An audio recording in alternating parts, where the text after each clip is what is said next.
All right, what do you guys think? Should we get started here? All right, why not?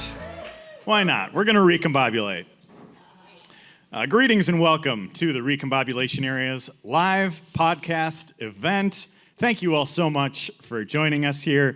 We're thrilled to have you. We're especially grateful to those of you who had to navigate the most idiotic construction project in the history of southeastern Wisconsin in order to be here. What a disaster this I-94 East-West project is. If only someone would have seen this coming. So since the very beginning, since we launched this publication about 7 years ago now, which is pretty crazy. Thank you. It has been important to us to not only bring you our take on news and politics in Milwaukee and Wisconsin, but also to build community. And you, right here, right now, you're all part of this community, so give yourselves a hand. So with this event, we originally set out to celebrate the city we call home, the city that makes this community possible, the glorious city of Milwaukee, but as it so often does, Milwaukee weather had other plans. There was a goddamn tornado warning on Milwaukee Day. Yep. That was fun. But we are still showing up for the 414, and we rescheduled for this event for today, so we're still going to be celebrating the wonderful made-up holiday that is Milwaukee Day. Hey. You can make up a holiday, and you can also celebrate Milwaukee Day on May 7th. Why not? So here at the Recombobulation Area, we love Milwaukee Day. Milwaukee Day is a made-up holiday, and recombobulation is a made-up word. There's really a lot of synergy here. That's part of what's great about Milwaukee. You can just do things, right? Mm-hmm. You can just start a holiday. That's what some good folks did 16 years ago here in Milwaukee, and we're excited to be joined by one of the founders here today. And you can just start a new media outlet. That's what I did almost 7 years ago when I started the Recombobulation Area. This has grown from being a part-time project I did while I was a stay-at-home dad to a full-time effort in 2022 to joining Civic Media in 2024. And we're here now in 2026, still recombobulating, still continuing to grow and build and share in this wonderful community. But before we move things along and invite our guests to join us on stage today, I want to share a little bit about what we've been up to at the Recombobulation Area and what's ahead. So since we launched in 2019, there's been a lot of change in the media environment. Just think about the media changes from 2019 to 2026. It's crazy. A lot. So we're working to do our best to evolve with that. And so earlier this year, we helped host the first Governor Candidate Forum of 2026 with the 7 credible Democrats running for governor. You may have noticed more frequent podcast episodes like the ones with Angela Lang here, and another like our extended sit-down conversation with Gary Witt of the Pabst Theater, which I know turned a few heads around, in and around Milwaukee. You should expect to see more and more like that in the weeks and months ahead, so stay tuned for more announcements on more podcasting. This has been a period of change for us at the Recombobulation Area, but I want to let those of you here know that I'm more committed than ever to this publication, and I'm really, really excited about what's ahead for us. We have some folks here from the Civic Media team here on hand, so shout out to Chris Casper and Aaron Zommers from our production team. I want to give a special shout, yes, give a hand, please. I want to give a special shout out to Jenny Brand, who has been helping us out a whole lot over the past few months in a variety of different ways. If you've noticed that our Instagram and Facebook have gotten a whole lot better over the past few months, that's thanks to Jenny here. I just decided to give her the keys to those. Sometimes I would forget about Instagram. I'm a words person, not a photos person, you know? We also have a lot going on this week at the Recombobulation Area. We were just nominated for Milwaukee Magazine's Best of Milwaukee Reader's Choice Awards for Best Local Social Media Follow. Kristin Brey here was also nominated in that category, so we're going to duke it out here on stage. I also found out from your post, so I don't know what that means. That's funny. So you can go vote in that one. We've got some QR codes around here that we decided. There we go, right here. There we go, look at that. And you can vote and see which one of us is going to lose to Charlie Barron's. Yeah. Not quite even ground. We're also up for a couple awards tomorrow at the Milwaukee Press Club Excellence in Journalism Awards. where we have now won awards there for 6 years in a row, and we'll see tomorrow night if we win gold for a 5th consecutive year. Woo! Fingers crossed, fingers crossed. A few other things I want to make mention of before we get going here. First, on Milwaukee Day, when we were originally going to throw this event, workers from here at Anodyne and with the Milwaukee Area Service and Hospitality Workers Union hosted a rally to mark 1 year since going public with their union. A leader from MASH accepted our invite to join during the live podcast to talk about their efforts. Even though circumstances here have changed, we here at the Recombobulation Area still want to express our support and solidarity with the folks in the union who are working on contract negotiations with Fairwave, the private equity owner of the company, as they serve and host us tonight. So please, That's tip right. your baristas. Show your support any way that you can. Second, I want to give a special shout out to Matt Wild and the good folks at Milwaukee Record. Matt was originally going to be one of our guests for this podcast, but he's unable to be here today. We're big fans of Milwaukee Record and have collaborated with them a number of times over the years, so subscribe to all of their newsletters, support their Patreon, follow them on social media, go to all of their events, support Milwaukee Record in any way they can. We're big fans of theirs, and we go way back with some of the folks there as well. Lastly, a bit of a programming note for the rest of the show. We will be taking some of your questions, if you have any, toward the end of the show. There's a few things going on in politics that you could ask a question about. So if you have any questions, please save those toward the end of the show. We always want to hear from you folks. And with that, let's recombobulate. Woo! Our first guest is the co-executive director of Black Leaders Organizing for Communities. She is also a Milwaukee Press Club award-winning contributor to this very publication. Give it up for Angela Lang. Our next guest is a longtime friend of the Recombobulation Area, and she is a video columnist at the Milwaukee Journal-Sentinel, co-host of Point Taken on 620 WTMJ, and the founder of As Goes Wisconsin. Please welcome Kristin Brey. All right, so this event was, of course, supposed to be held on Milwaukee Day, but like we said, you can just make up a holiday, and you can also celebrate Milwaukee Day any day of the year. Right. And so we're doing that today, so please welcome our first special guests joining us today, Andy Silverman, one of the founders of Milwaukee Day, and Mocha Harris, the executive director of 414 Day. Come on up to the stage here.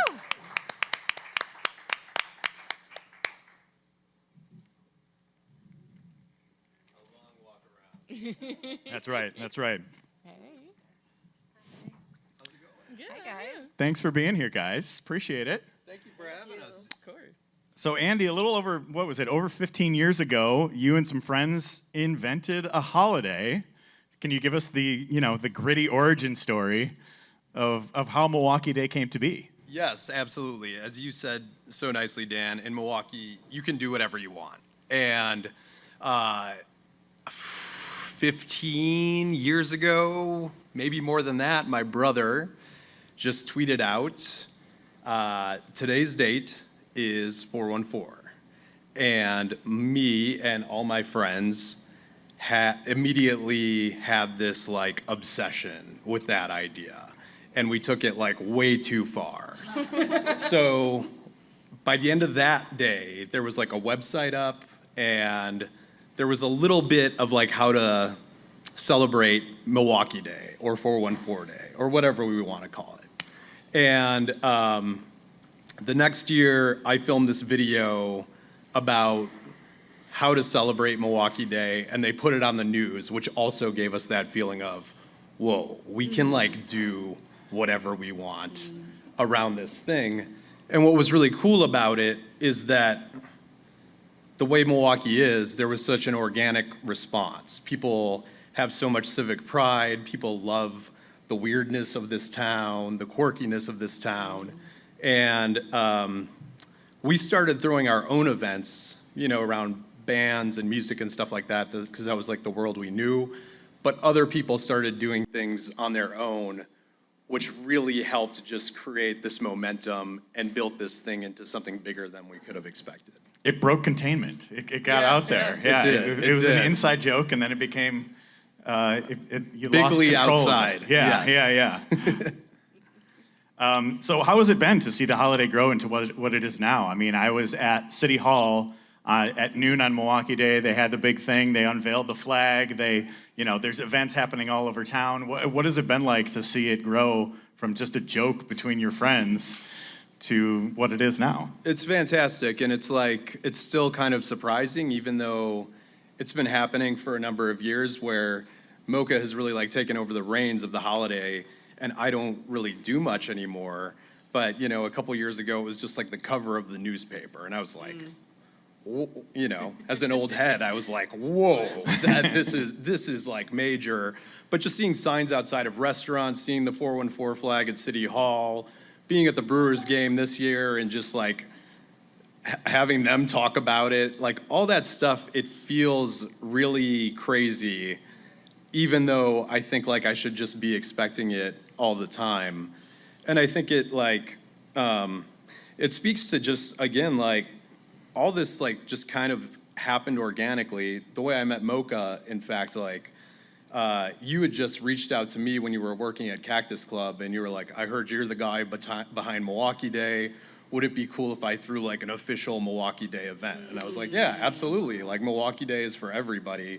And then you and I started to become close and talk about ideas, and it's just a lot like Milwaukee Day itself, a really spontaneous, organic kind of thing. Yeah, Mocha, tell us a little bit how you got involved with all this. Hi, everybody. My name is Mocha Harris, and just like he said, I was in the music industry as well. And I graduated from Clark, Atlanta, and when I came back home, yeah. So when I came back home, I was like, oh, April, like how he said, April 14th, it's our area code. How about host a local showcase on the north side of Milwaukee? And it wasn't until the next year when I reached out to an artist, and I was like, hey, can you perform? And they were like, is this an official Milwaukee Day event? And I'm like, what's that, And he mentioned the Cactus Club at the time. I was a talent buyer for the Cactus Club, and I reached out to Kelsey, and I was like, hey, what's the official 414 Day? And she was good friends with Andy, and she was like, I can call Andy right now for you. It's not such a big deal. And she called Andy for me, and we connected, like he said, and I am a visionary type of person. So every year, Andy, we should do this, we should do that. We can be as big as Coachella. We can, I had all these big visions. And then he's like, so when it was proclaimed in 2010, I was still in high school. I was a senior. So, by the time I became on the committee, he's like, Mocha, that sounds cool and all, but I'm busy. I have a career. We can't do that. And I'm like, okay, I understand. And then the next year he blessed me. I always tell him this. I'm so grateful for him.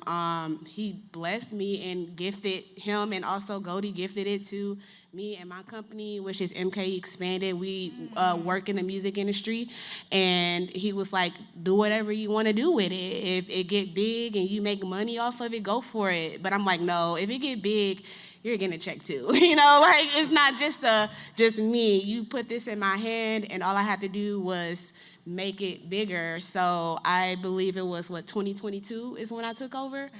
And since then, that's what my research showed. Yes. Yeah. So since then, we were trending number 4 on Twitter, or X now. The Jeopardy mentioned something about 414 Day. Right. Yeah. We also proclaimed Cuatro Day for the Hispanic community. Oh, that's right. Yeah, so it's been nice. growing and getting bigger. And we also held the 414 Day Festival at the Deer District last year. So we're just trying to bring the community together. Like he said, at first it was like here, you here, we there. And what would it look like if we all came together?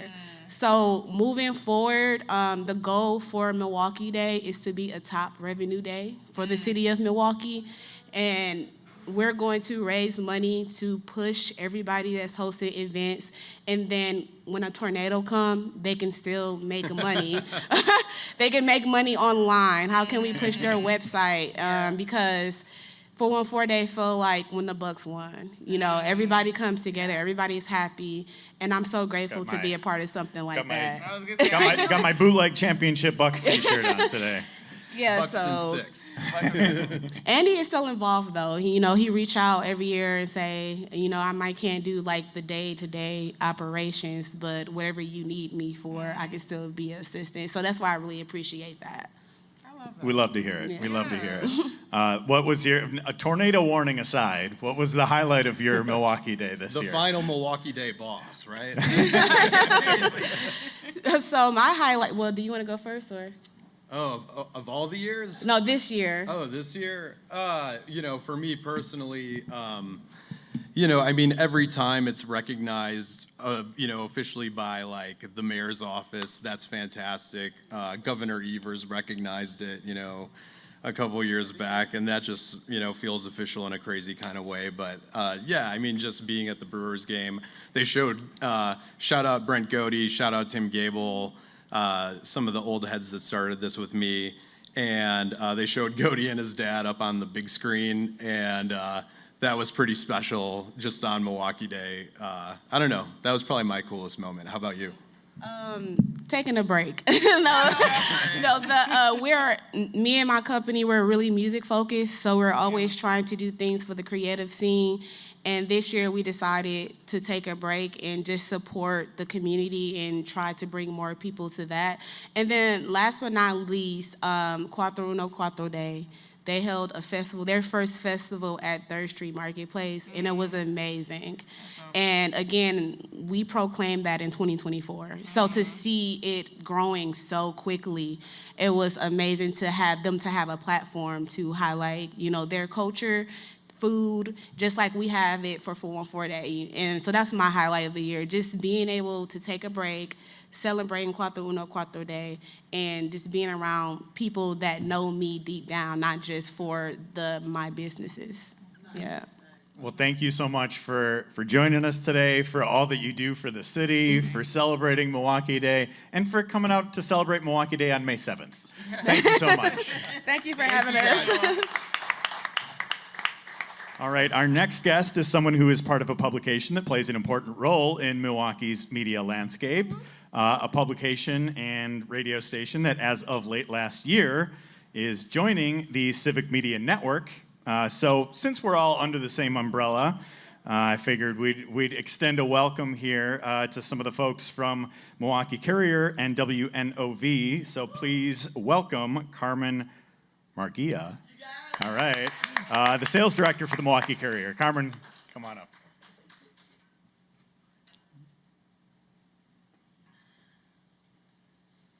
Thanks for having me.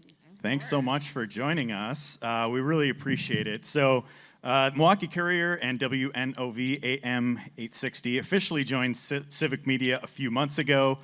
Can you share with our audience and our wonderful little community here what has been happening with this transition? Yeah, it's very exciting times, everybody. My name is Carmen Murguia. I'm a sales director at the Milwaukee Courier newspaper, which I have an actual newspaper in my hand. There we go. And the Milwaukee Courier newspaper was founded by Dr. Jarrell Jones as the first black newspaper, black-owned and operated newspaper. And we are the newspaper you can trust since 1964. And that's our motto, and that's what we live by. And we are, as you said, a part of the Civic Media Network now. And we have the exciting part. Before I get to the really exciting bit of this, you can all pick up a copy, an actual paper copy, at area Milwaukee Public Libraries, Atkinson, Villard, Washington Park, downtown, and City Hall, the courthouse. I could go on and on as where we are. And that's what I'd love for you to do. We've got fresh stories, excellent writers, great visuals, and you can subscribe as well on our websites, MilwaukeeCourier.com. And we have, as you said, a lot of exciting things going on. And the biggest piece of news that I can share with you today is a newly formed Milwaukee Black Media Trust. All right, let's give it up for that. Because what that is the excellent part about that is that Milwaukee Black Media Trust was just formed, and it includes the Milwaukee Courier newspaper, WGKB 101.7 FM, The Truth Radio, and eventually it will include WNOV 860 AM and 106.5 FM, The Voice. And what it is, it's about preserving, shaping, empowering communities across the spectrum, okay? And we're keeping in tradition of preserving the Black voices at a really critical time that you keep talking about, Dan. This is a critical time. And it's been like this for a couple of years. So we want to elevate, empower, and inform our Black audiences, urban audiences, you all, about what we are doing. So the last thing I want to invite everyone to is on Juneteenth Day, we are unveiling a commemorative issue for Juneteenth Day. And this is going to be something pretty spectacular, a lot of great stories, a lot of great ads, a lot of we're inviting you to be a part of it. And you can pick up a copy at Juneteenth Day's celebration, which we'll have a table in front of Rise and Grind Cafe with a live remote broadcast by WNOV Radio inside Rise and Grind Cafe. So I want to see all of you there. You too, Dan. I'll be there. And you too. I'll be there. And all the Looking panelists forward to here. it. I'll be there. Yeah, great. So, Love thank you. Love it. Well, thank you so much for coming up and sharing a little bit about what's going on. We're very excited that we're all under the same umbrella now. Civic And Media, let's give it up for Civic Media. We can share some things there in our shared focus on local and independent, locally focused media, and I think there's a lot in common between our publications here, and I'm excited to see what we can do together going forward. Definitely. Thank you all for Thank having you. me. Let's give it up for Carmen. So Kristin and Angela, Yes. how did you guys fare on Milwaukee Day, dealing with the actual tornado warning here? Did you have any flooding in your house? Did you have anything crazy going on? Anything like that? Just trying to stay away from things, or what? Yeah, so personally, I am one of those people that I'm like, I do not want to own a house because I do not want to have to deal with flooding or any BS that comes with it. Yeah, so fair. I live in an apartment on the 11th floor and my car is on the 4th. So I was fine. I felt just bad chilling. for everyone else. I was chilling. I was laying on my couch. I'm a huge fan of like thunderstorms and like tornadoes or like, any type of like rain type of stuff. I love that. But then once it starts to get dangerous, you start to be like, oh, this sucks for other people who are unhoused or folks that are low income whose like basements flooded and are figuring out what to do because their son or their little brother lives in their basement and now it's flooded. And so I think very quickly it went from relaxing to very concerned for some community folks. How about you, Kristin? So one life hack for being both a homeowner but not worrying about flooding is not having a basement. So that helps. There's that. But then that's fine for flooding. It's more of a problem when you get a tornado warning. You're like, then where do You're I like, go? what do I do? And so we were in the situation, we live in River West, and very Milwaukee-esque is the fact that we were very good friends with our neighbors who do have a basement. Oh, there you and go. so we got the text saying, do you guys want to come over? And so we brought the dog, we brought the toddler, we brought wine, and we went into the basement for about an hour until we realized we can probably go home. Yeah. But yeah, so it was no flooding, neighborly basement, lodging, and that's It's how a we uniquely fared. Milwaukee experience. Yeah, Then yeah. you get to share in some community there with all of it. Yeah, we didn't have any like major flooding at our house. That we're on the side of town that does get a lot of flooding, so people who are down the hill from us less lucky. But one of the things that was happening in our neighborhood was like, so I live right by the corner of Holly and Valete, and the Holly and Valete intersection, the whole intersection was flooded. Yep. And I've lived in this neighborhood for more than 7 years, and that was the first time the whole intersection flooded like that. So, and it was actually, again, like a cool Milwaukee experience dealing with, awful weather. But there were like 4, storm grates on each corner, and there was somebody, kind of raking out or digging out each of the storm grates, and people were doing that all the rest of the week as the storms were coming through, and it was just like, it was like pulling the plug in the bathtub, and then the rest of the drain went down once everything was finally cleared. So, and then I had become like kind of vigilant about this over the following days. I was like, I'm going to be storm drain guy. Yeah. And like after I put the kids to bed, I'll take the rake out and walk around and make sure all the storm drains are clear. And there's actually this thing that, like, I think you were talking about it on your show. Adopt a drain. Yeah. With Jeremy Janine, that there's a adopt a drain type of thing where you can actually like play your part in making sure that your neighborhood is safe and not flooding and whatever. And it made a huge difference, because I did go out there and there was one drain that was completely clogged and it was going to start to flood the whole intersection again, and it worked like in 2 seconds. It was great. And it was like this, it's also a very satisfying feeling to just like once it's all the water rushes through, and you've got that too. Yeah. I saw folks do that over on Brady Street too, which, like, if anyone's familiar, Brady Street is a whole little portal in and of itself, especially that Walgreens, because I feel like that's peak Milwaukee, so I need to bring that up. If anyone has been to the Brady Street Walgreens, it's a whole thing. Shout out to the Brady Street Walgreens. Shout out to Brady Street Walgreens. If you know, you know. But I'm like scrolling, and like it was the same thing. Like the whole street was flooded, so much so that it was going onto the sidewalk and into like all the bars and like businesses, and then you had a random guy that was like shirtless pretending to direct traffic, which felt peak Milwaukee. And then you had other people that were just like standing out in the rain with like a beer and were like, this is interesting. And then you had people actually like clearing the drains. So I was like, all of these characters are peak Milwaukee. Wasn't this also the Brewers were still playing, right? Like, Oh, they yeah. didn't The Brewers cancel still the played. game. It was bad. Yeah. Didn't cancel the game and just were like, we're going to keep playing, and people showed up. And then they left. And we're like, oh, the parking lot is flooded, and so is the intersection, and I can't leave. Like, I heard for a minute they wouldn't let people leave Miller Park. Yeah. It was crazy. It was bad. It was crazy. I do appreciate that you called it Miller Park. Sorry, I'm you're lucky I don't call it County Stadium. That's how Milwaukee I am. County Stadium. We're gonna keep calling it Miller Park. Why not? You're probably not allowed to, since you're the Brewers affiliate. That's fair. Yeah. Miller Park. All right, so one of the things that I wanted to do with celebration of Milwaukee Day is give a nod to our friends at Milwaukee Record. One of my favorite segments that they have at their publication is the Mandatory Milwaukee, something I always enjoy. So I grabbed a bunch of headlines from the Mandatory Milwaukee from the last year. And so I'm going to read those out, and if you guys have any reactions or something to chime in on or thoughts on these Mandatory Milwaukee items, feel free to jump in at any point, all right? All right.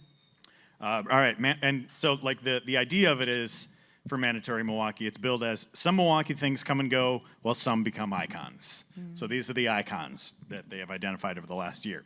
Mandatory Milwaukee, Chill on the Hill, and your favorite summer music series. Do you guys have a favorite summer music series? Jazz in the Park. Jazz in the Park? Yeah, I still haven't been to Chill on the Hill. Haven't been to Chill on the Hill? My favorite's Washington Park Wednesday, Oh yeah, Washington Park. which I feel like is getting better and better every year. Agreed. Great food, a ton of space, like the amount of space there's there. Which one has the most in-neighborhood fighting?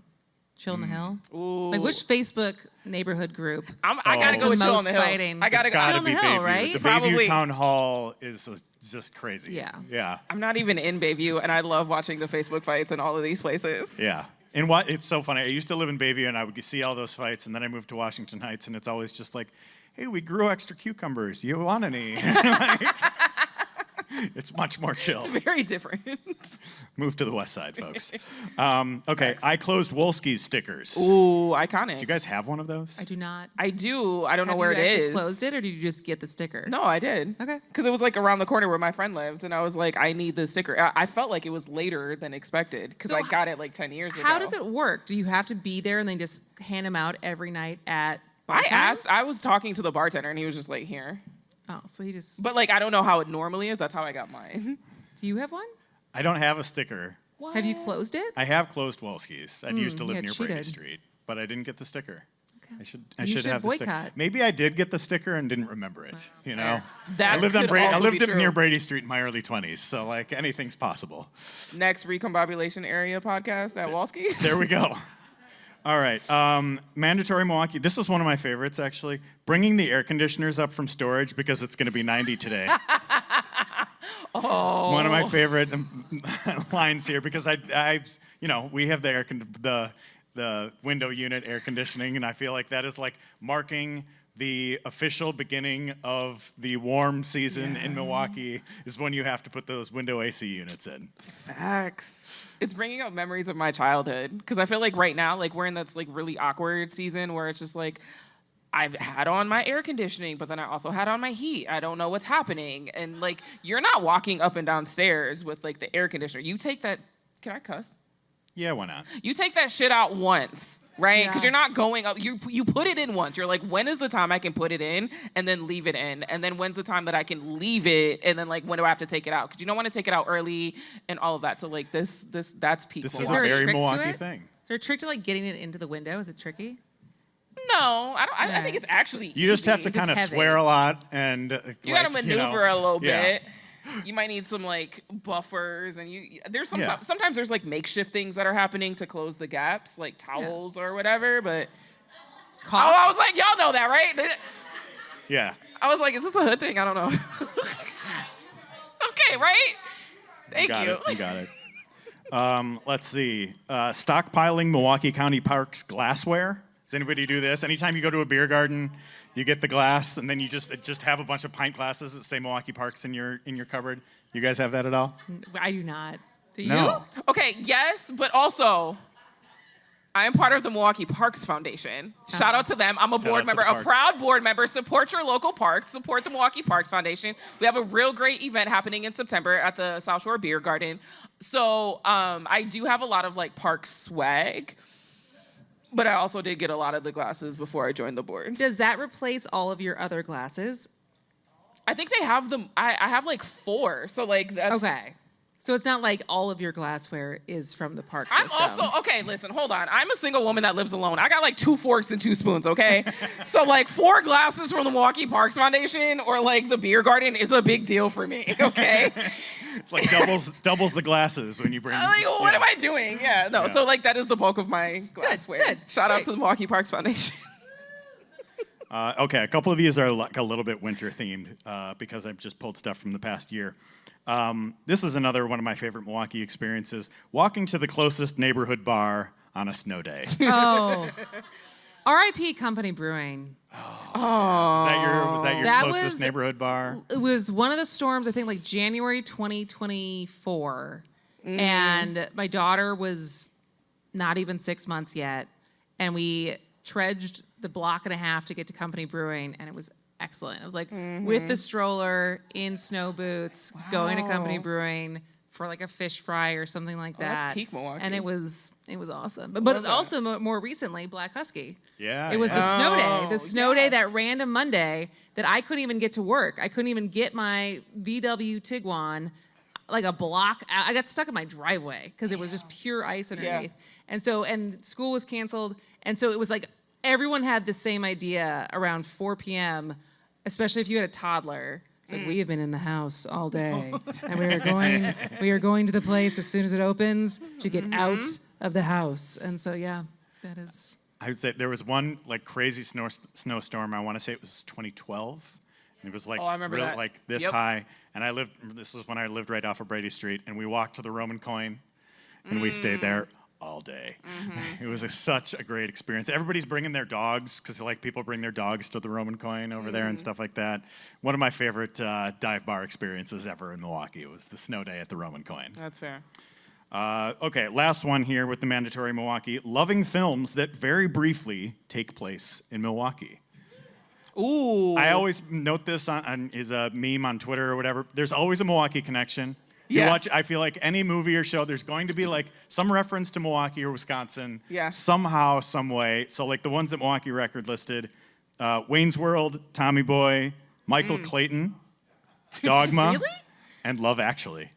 as places not that was set in Milwaukee, but that very briefly was in Milwaukee. Bridesmaids? Bridesmaids was mostly set in Milwaukee. That's one of my favorites. Oh, I was like, What's the that's reference like the in main Dogma? one. It was the one where they were just like, they were sentenced to, they're just like, oh, you're sentenced to not live in hell. Worse, Wisconsin. Oh.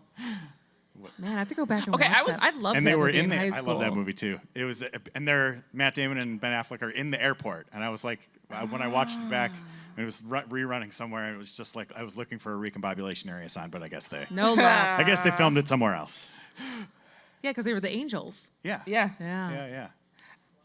That's good. I will also say, I was talking to folks earlier. One of my favorite comfort shows is Veep. It's not Milwaukee related, but there are some like Wisconsin references in terms of like Congress folks and like in terms of the campaign. Veep is hilarious. If you haven't seen it, it is a pure satire of politics and campaign staffers. You mean it's a documentary about? Okay, so fun facts. I met like some of the showrunners and stuff, and they're like, "Yeah, we had to stop because like it got too real that it was real. no longer. We had no more material because it was real." Do you watch The Boys? It's hard, but yeah, Did because that is did you also see very this? real. So Yeah. The Boys Yeah. is a show on Amazon. and it's about like basically like the dark side if superheroes were real, Yeah. and if anyone had that much power and those kinds of superpowers. And like the bad guy is Homelander, and they literally had a plot line in this upcoming season about Homelander like pretending he's God, Yeah. and they're like, we can't do this. This is too ridiculous. And then Donald Trump puts a picture out of Jesus Yep. saving someone, and it's just like, oh man, you can't even make it up anymore. No, yeah, No. like shows are. It's got to be. You got to do original stuff these days because I feel like if you're doing satire, it's got to be difficult. It's impossible. But also shout out to South Park because that's funny too. yeah, The Onion's still cranking it out. You know? The They Onion still is got- having yeah. a good Yeah. couple weeks. Yeah, Good yeah. for them. Yeah. All right. A few more Milwaukee topics before we open it up to any questions. It was 1 year ago yesterday that the boat was removed from where it was abandoned between Bradford and McKinley Beach on Lake Michigan. R.I.P. Do you miss the boat? Absolutely. Do you really? Do you think about are it? you serious? Do you think about Oh, it? okay. So I told a couple folks, it's been a day. Right? I try to not look as bad as I feel, but it's been a day. It's awful. And I was supposed to bring a prop. And the prop was, and I left it clearly on my kitchen table. The prop was a bobblehead or a bobble part of the boat that was gifted to me. Oh my So wait, is it the boat or is it a part from the actual boat that was made into a wobbly thing? Sweetheart, I have both. That's how obsessed I am. I have an actual piece of the boat, also gifted to me by the Milwaukee Parks Foundation because they use that as a fundraiser. Oh, that's smart. great. Yeah. And then they were like, we know you're obsessed. Here's a piece of it. It kind of looks like a shank. Like, it's very sharp and pointy. So I keep it, like, in tissue paper, like, hidden away. But then also a good friend of mine, Renee, she was like, I know you're obsessed with this boat. And she, for my birthday, gave me this thing. And so it's, like, the bobblehead is, like, the boat that, like, moves. And it's on, like, the sandbar. And it's got some of like the graffiti on it. I did not see a Recombobulation Area sticker, so like that was a bummer. I did slap one on there on Milwaukee It Day wasn't last on year. the little, Yeah. like little bobblehead, but you know. So what was it about it that captured you so thoroughly? I thought it made. I'm gonna be honest. I thought it made our local leaders look really stupid. Because they were like, we don't know what to do. It was like very Parks and Rec. It's very Spider-Man meme of like, it is your job. No, it's your job. No, It it's your was job. so dumb, but like so entertaining, and it felt like peak Milwaukee. And to see that our leaders had to spend time figuring out like what to do with it, and like the weird like beef in conversation of like whose fault is it, and this and that. Like it was just like very entertaining, and it was entertaining because if I wasn't entertained, I would be angry because I'm like, this is what you're worried about. Fix it, and then go do other things. But it was, I don't know, like I would see like the press clips and I just thought it made some of our local leaders look really ridiculous and funny because they were like, we don't know what to do. And it felt very Parks and Rec and it was hilarious. I'm sorry. Great answer. Kristen, I have no what's your- shame. Kristen, it sounds like you might have a different take on the boat. No, I thought it was one of those things where I thought it was hilarious that people were so entertained by it. Yeah. And every time it came up, it didn't anger me, but it was Yeah, it no. was kind of like, really? Like, what are we doing? We're still doing this? But it was fascinating to me because I think it was peak Milwaukee. And so I will say this as someone who, I grew up in Madison. I know, I get it. I have adopted Milwaukee, and I love Milwaukee. That's right. She's Yes. from Madison, but chose But Milwaukee. chose Exactly. Milwaukee. There we go. There we go. That's But something so I you think said. there's sometimes things that I am like, why don't I get it? And like, it what was am I one of those missing? things, like, I was like, I wasn't bothered by it, but I wasn't gonna get, like, no one gifted me a bobblehead of it because I was so obsessed with it. And so that was like, some of those things, like, I think I just kind of take it, it's like, yeah, it's cool, whatever. We keep moving. But it was not, like, my co-host was very annoyed by it. I know, yeah. But he's very annoyed by a lot of things. He's easily annoyed. He's easily annoyed.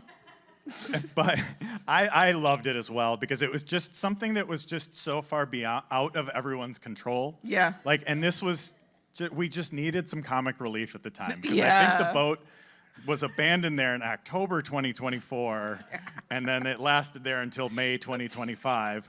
A pretty dark period Yeah. Good times. for Milwaukee, for Wisconsin, for America, for the world. It was a metaphor if you think about And it. I think it was just so funny to me that that nobody could figure out how to do anything about how to fix it, and it just became this increasingly silly thing. And our friends at Milwaukee Record were documenting this Yeah. with photos Yeah. just They were good. all the time, over and over. I have a Milwaukee Boat T-shirt from that. I ran into Matt Wild at the 414 Day thing at yeah. City Hall, and we were both wearing the boat T-shirt. And I just think it's just so Milwaukee because it's just so silly. It's out of everybody's control, and I think it just gave us something together to laugh at and appreciate. And just I wish they'd kept it. To be honest with you, I wish they'd Agreed. kept it there. I know it was like falling apart, and there was like problematic elements of what was happening at the boat and people trying to maybe live in the boat and stuff like that. And it's like, YOLO. that shouldn't be happening. But I think it was just so funny. And I think the funniest thing is you mentioned, some of our leaders, they tried to pull that boat out the first time and it didn't work. And then they eventually were able to do it, and with the towing, and I think. But the it's best just- thing was the fact yeah. that they put it up for auction, and then Yeah. who won the auction was the tow company. Yeah. That the Yeah. tow company who originally took it was like, "I'll keep it." Yep. And that was that was Crazy. the best way for it Yeah. to end because it was all anonymous in the way that Yep. the auctioning was happening. And so finally, they didn't get as much money as they thought they were going to. Yeah, yeah. And then for what they did, and who big reveal, it's the tow company. Okay. All right. Good times. So I was thinking about some things that are specific to 2026 Yes. that we could talk about with Milwaukee Day, and one of those is this being the final full year of the Milwaukee Public Museum I know. in its current form, which is a place that I love. And next year it will be the Nature and Culture Museum of Wisconsin. Will not have Milwaukee in the name. That's a little bit sad. Yeah. I am looking forward to the new space. I think it is going to be really cool. I think, I've talked to some of the folks at the museum.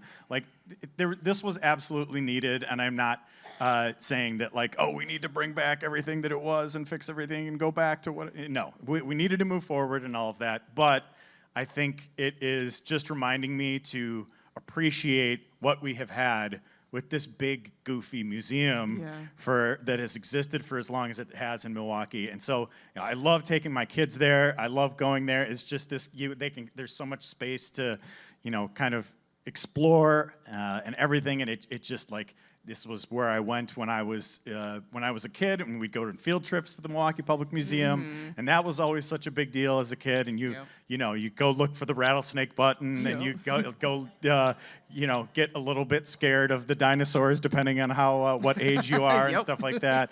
I'm looking forward to what's next, but I think it's going to be sad. For sure. A little bit to not have the Milwaukee Public Museum. So for you guys, what has your experience been with the Milwaukee Public Museum? It's the same. I think the first time I went was for a class trip. That was the main thing, It's you went to the museum. I don't know. I feel like it's also a peak Milwaukee to know the little rattlesnake button and to take that picture in front of the really gory dinosaur, which at one point terrified me as a child. Yeah. And I think there's a picture of me crying in front of it. Actually, it's It's a disposable camera type of picture. That's how old it was. And I also think about, too, things like the butterfly, exhibit and stuff like that. And the last time I went there, and this is also was like, ooh, it's been a couple years, but I went there once on my birthday. It was like the last couple days of like the Nelson Mandela exhibits, and I was like, and I went there by myself, and I had like a whole moment and like processing and all of that, and like some of the exhibits are really beautiful. I'm also seeing folks that are like really pissed because there's talk of not having the cobblestones and like the old streets of Milwaukee, which is what folks are known for. And I don't know, I think I don't know if this is everybody's experience. I was also like really terrified of like the old lady in the, the old lady in the rocking chair. Cause she seemed like she was real, and then like she just like her eyes followed you, and you're like, this is creepy, right? And it's like these are things that I'm like, are they gonna be recreated? Those little quirky things, are we gonna have those quirky things in a new place, right? And I think that comes with time to be able to see these little like, here's a little thing you only know about Milwaukee if you know. Here's the rattlesnake button. Like, I'm wondering, are those little quirks gonna make it over to the next place? And I will not talk about the design of the building, though. You don't like it? You don't like that it looks like an air fryer? It's unique. I was gonna say roll of toilet paper. It looks, every time I drive by it, I'm like, Yeah. But I'm giving it a chance. A lot of white buildings in Milwaukee. Yeah, A lot of white. yeah. Is it a Cream City thing? Is that why they're all white? I don't assume know. that's what I was like, maybe, are they going for that? I don't know. Kristin, what was your Yeah. Milwaukee Public Museum again, experience? Madison, As a Madison Adam transplant. Madison. Yeah. I will say this. I think about it in the sense of being sad because my kid's only 2.5. So I feel like she's not going to have memory of it and that she'll be too young, even though we'll take her, that there won't be. Because I remember, this is a deep cut for Wisconsin Dells. Does anyone remember like Storybook Gardens in Wisconsin Dells? Some people. And like that was to me, I think I was like 4 or 5, and like very, very nascent memories of running around that left an impression on me. And I feel like if she was just like a tad older, she would have vague memories of old streets of Milwaukee. Yeah. And I think she's just a little too young, which makes me kind of sad. That is a little bit of a bummer, yeah. Well, new opportunity for some new experiences next year. I am genuinely looking forward to it. I think they're going to do a really good job with it. And it's like, it's always funny to me when people are just like, oh, what happened here? Why are they closing it? And it's just like, I did this interview with the head of the Milwaukee Public Museum back when I was at the Business Journal in like 2016. And he was just like, yeah, everything's leaking. And we are going to lose our accreditation if we don't have like a long-term solution. And there's just like other times where like whole wings of it are closed. And it's just like, yeah, it rained last week, so this part of the exhibit is not open anymore. Yeah, so I went a couple weeks ago. I chaperoned one of my daughter's field trips to the museum, which was a great experience to have. And it's like you're slowly seeing pieces of it that are being, taken out and all of that. And that's a little bit sad to see. But I think, the next 6+ months or whatever, go to the Milwaukee Public Museum. Enjoy it while it's there. Have one last ride. One last gander. Okay, so before we bring it open for questions, I want to talk a little bit about the driving in Milwaukee. I feel like I will go to bat to defend so much about Milwaukee. I can't defend the driving in this city. It is out of control. It is so ridiculous. And I feel like it was at its worst in like the first couple years after the pandemic when people were going back to work, and it was like at its worst.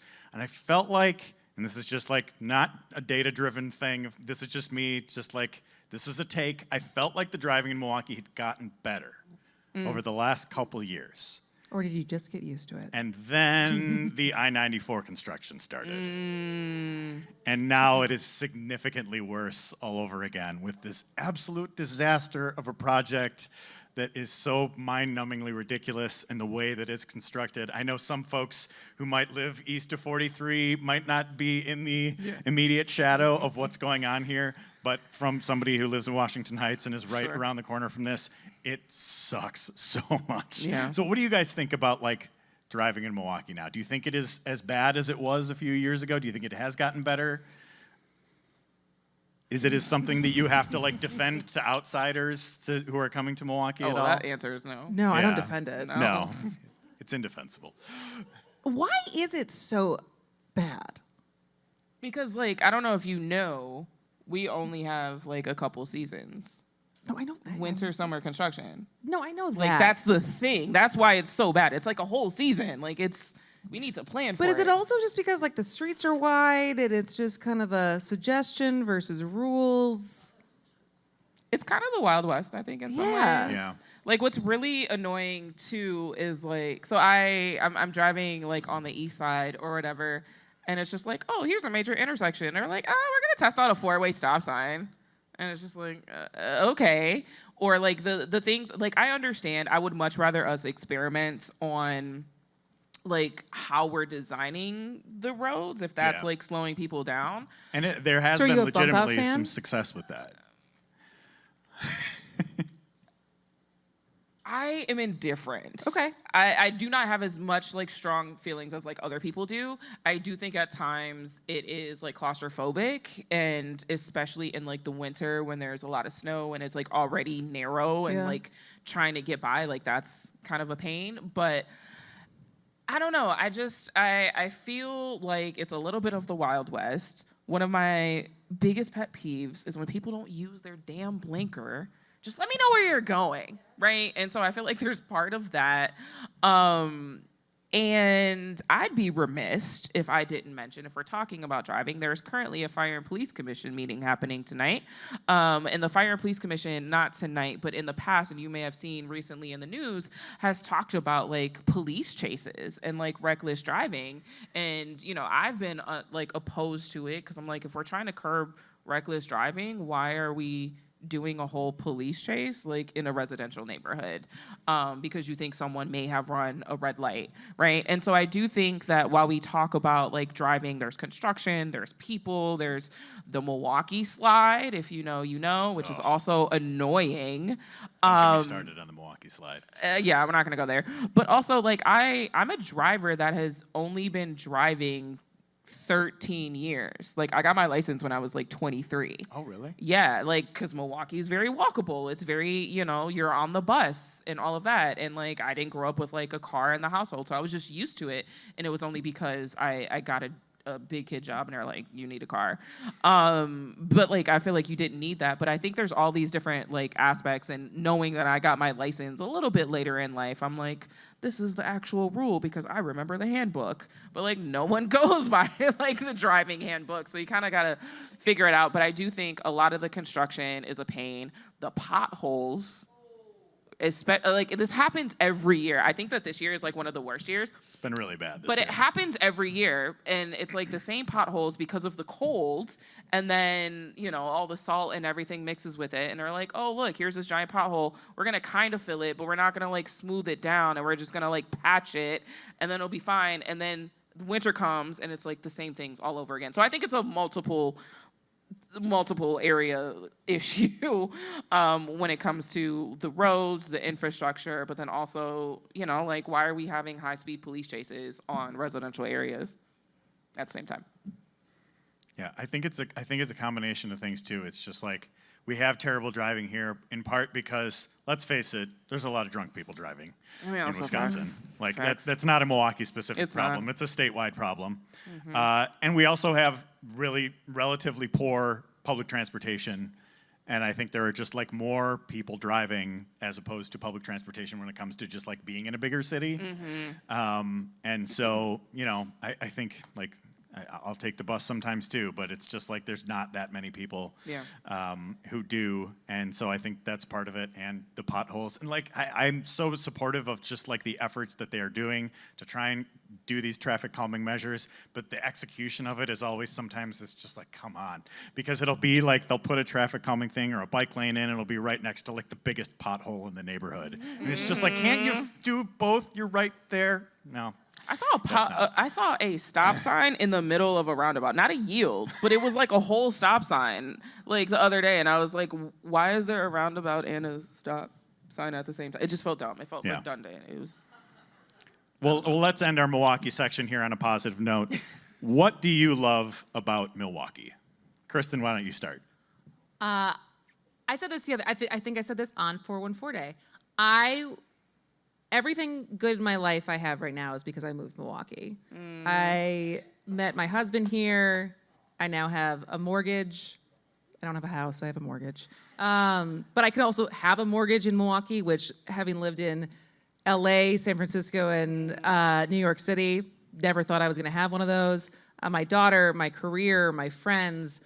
I was a Rolling Stone before I moved back to Wisconsin, to put it lightly, and now I have like very much put down roots here, and I'm so, and truly, I know people sometimes complain, or there's things about Milwaukee, and there's a lot of work to do, but I always think about Milwaukee as so much opportunity, both opportunity to fix things, and the opportunity to make connections, because it's a city, but it's not a massive city, so you can actually be connected to the people who can make a difference.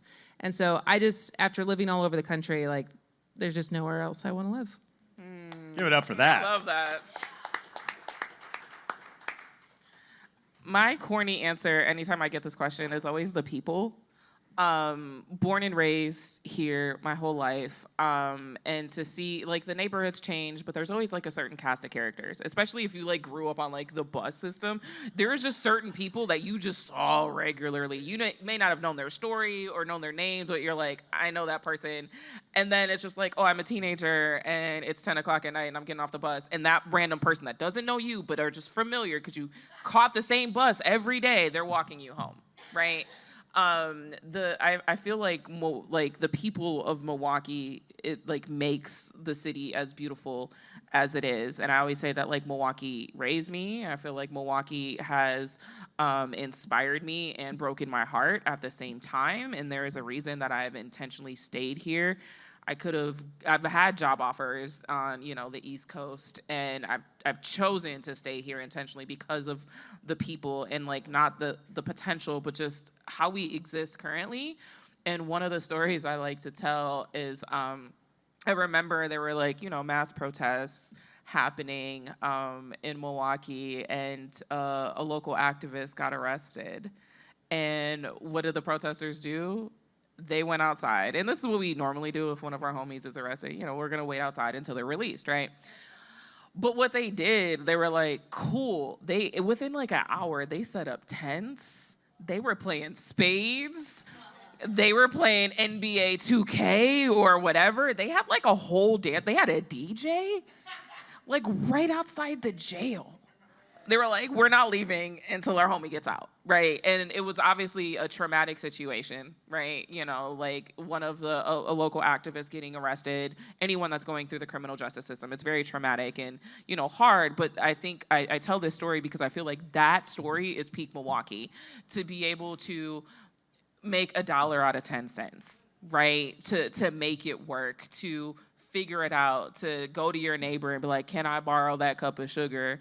And then also at the same time, your neighbor is going to, watch your kids because you got another couple hours before you get off of work. Like, that's how I was raised. And I feel like that is so beautiful. And I think very just peak what Milwaukee is how people look out for each other.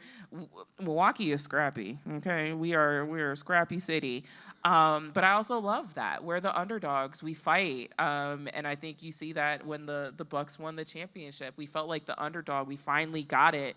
And I felt that was very representative of like who we are as a city, especially when the rest of the state likes to shit on us, in the legislature, all of that. Here we are, we're resilient, we stand. And so as corny as it is, I always just say that my favorite thing about Milwaukee is the people. Yeah, I'll add to that too, and I think the resilience of this city is really something that's remarkable. Absolutely. And I think we see it time and time again.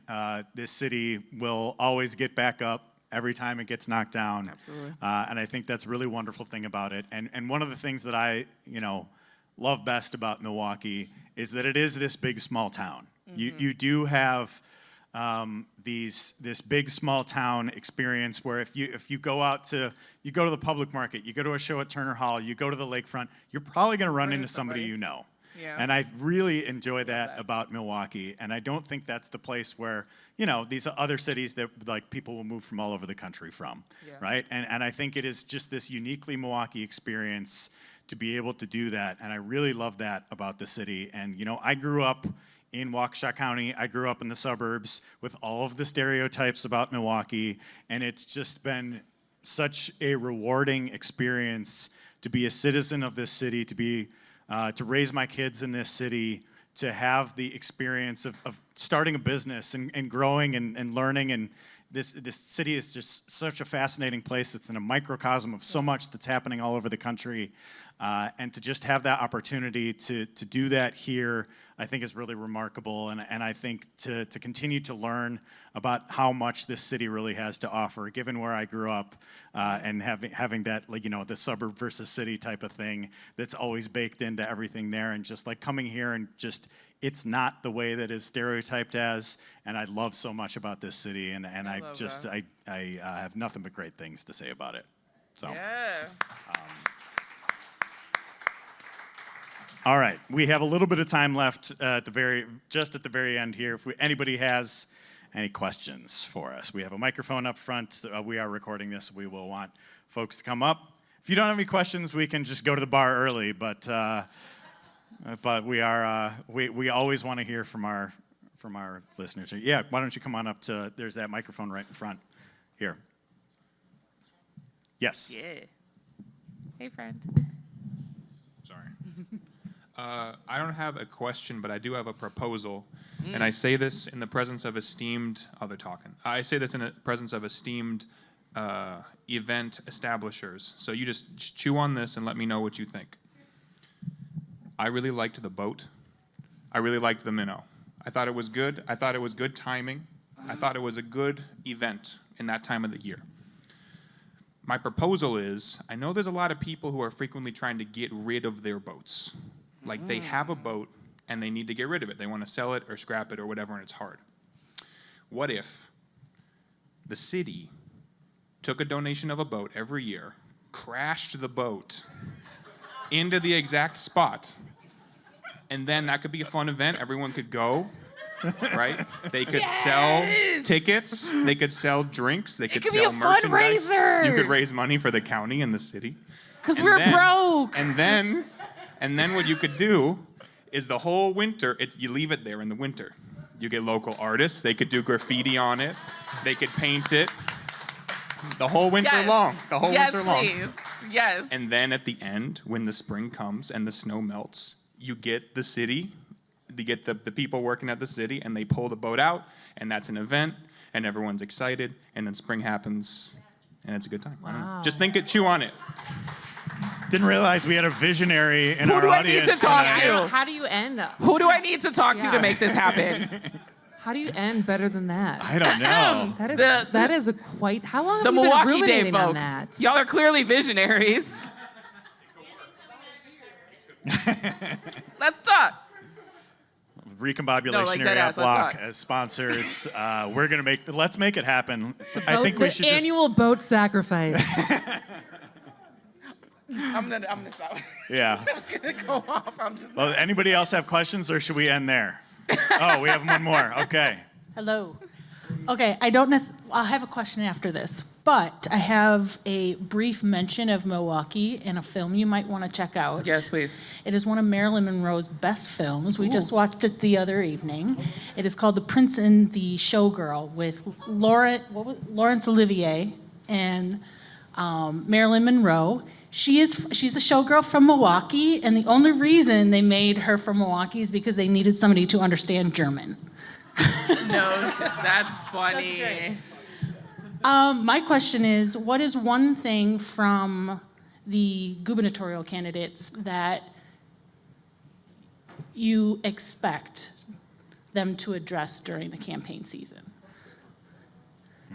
Regarding really good Milwaukee question. or in general? Yeah, let's narrow it down. Bring in the sense of bringing like, rural and city life, right? Like we always have that rural versus urban divide, and we're always trying to make them work more in tandem. what would you like them to address when it comes to trying to bring people together? Because we're always trying to get the votes from the city and get the votes from the rural, but there's a lot that's like left in between. Great question. I'm gonna do a real tacky, like shameless plug. So bear with me. In my last piece for the Recombobulation Area, I talked about how there shouldn't be necessarily like two different messages. I think a lot of times folks are like, we need to have a Milwaukee message, and then we're gonna completely act like we didn't have that message and then have a different message for the rest of the state, because it really does feel like Milwaukee against everybody. I said the other day, I want a hoodie that says Milwaukee versus everybody, because that's how it feels. And so I think like what's important is I want to know that they're not going to, like, they're actually trying to bridge that divide. Because in my opinion, and I've said this to multiple Democratic Party chairs for the last 10 plus years, that instead of having two different messages, and yes, you should tailor your message always to your audience, but instead of, only talking about Black Lives Matter in Milwaukee, why don't you also talk about that in like the Fox Valley? And then also, why can't you talk about like what farmers are going through in Milwaukee? Like, it is on the candidates to bridge that divide. They don't need to have like, here's my Black message, here's my Milwaukee message. What does it look like to have a message that like everyone else is learning from each other? And there's always this, we always have candidates from Madison and Milwaukee. Okay, yeah, whatever, it happens. And there's something to be said for that, not trying to, negate rural folks, but I think that's just always going to be a trend. That doesn't mean you need to shit on Milwaukee, right? So this like anti-Milwaukee sentiment, and I've written about this, and all three of us have talked about this. This anti-Milwaukee sentiment is just like a dog whistle for racism. Like, you don't like Black and brown people. Like, let's be for real. You're just saying Milwaukee because you don't want to look racist. And so I'm curious to see how candidates address that and not be like, oh, Milwaukee is like this big bad, city, and I'm only gonna target white folks on farms. Yes, that's important. You should visit all 72 counties. And that doesn't mean you neglect or shit on the largest economic engine in the state, which is largely Black and brown. That's what I'm looking forward to. I don't know if this brings us together, but it is a problem across the state. Like, I think we can acknowledge that Act 12 and shared revenue was a step forward, and also acknowledge that it is not nearly enough, and that everywhere across the state, counties and cities of all sizes are struggling to actually deliver the services that they're required to provide. And meanwhile, there is a surplus, and meanwhile, the rainy day fund is very large. And so when we talk about what the state is responsible for doing across municipality size, that feels fair, that feels equitable, that sets cities and mayors and county executives up to succeed, that is something that I think is not as sexy as maybe some of the stories, like some of the top issues that people ask about, but is vital and like on the cliff that has to actually get solved, like in this next administration. I totally agree with you on the shared revenue point. I think that's one that can absolutely like bring people together, because it also demonstrates how like state funding can go to local needs, and the needs in Milwaukee are very different from the needs in other parts of the state. And so you can just say, hey, we want the state to be take a more active role in funding local communities, and the local communities, you do what you want with it. And instead of like the mandates that they had in Act 12 saying, Milwaukee, you have to do this, this, and this, otherwise you're not getting the funding. I think you need to say, like, we need to give these local places the freedom to decide what they want for their residents that live there. So I think that is absolutely a great point. I will say that there's a couple things then with it too. One is that I think there is a lot that unites this state. That, like, I went to college at UW Oshkosh, and I think Milwaukee and Oshkosh do have a lot in common. Sure. Because a lot of those, it's a similar type of challenges with these like post-industrial cities.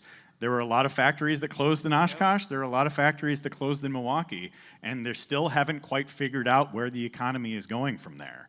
And so I think that is part of the shared challenges that we have in this state. I think, you look at Oshkosh or Appleton or La Crosse and Eau Claire, like there's a lot of different cities, and the Republicans like to paint Wisconsin as just like there are these two blue cities and the rest of the state is red. It's not that way, because you have these college towns, you have these other cities that are facing some of the same type of challenges that Milwaukee has over the past 40 years of post-industrial economy.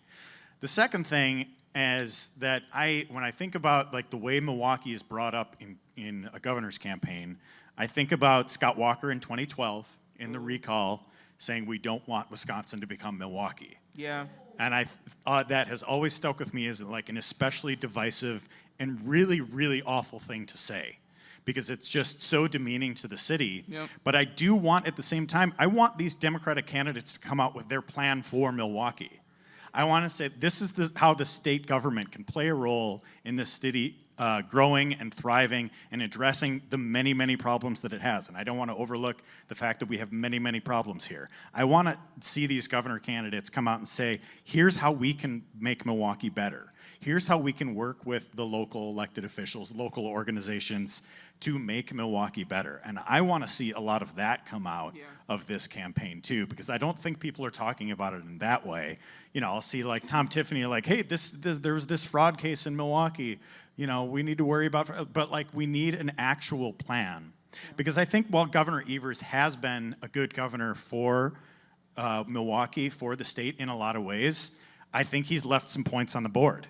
I think he's made some mistakes. I mean, obviously, I think he made a mistake by saying that we should widen the highway in Milwaukee, but I think he has not really stepped up to the plate in the way that like you would hope for a Democratic governor to do that. And I think there are priorities he kind of pushed to the side in certain ways, and I want the next governor of this state to really make it a top priority to address some of the issues that are happening in Milwaukee and put this city on a path to prosperity. Facts. Good question. We have time, I think, for one last question, if anybody has one. Otherwise, we can wrap it up. And oh, we've got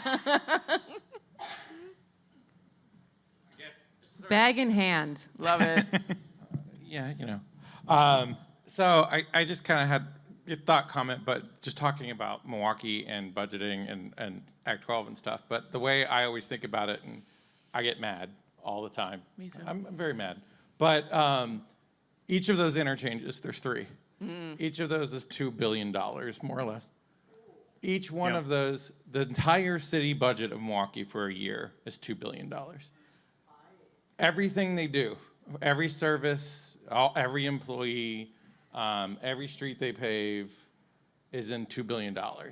And we spent 1 year of Milwaukee's entire economic effort on just each of these three interchanges.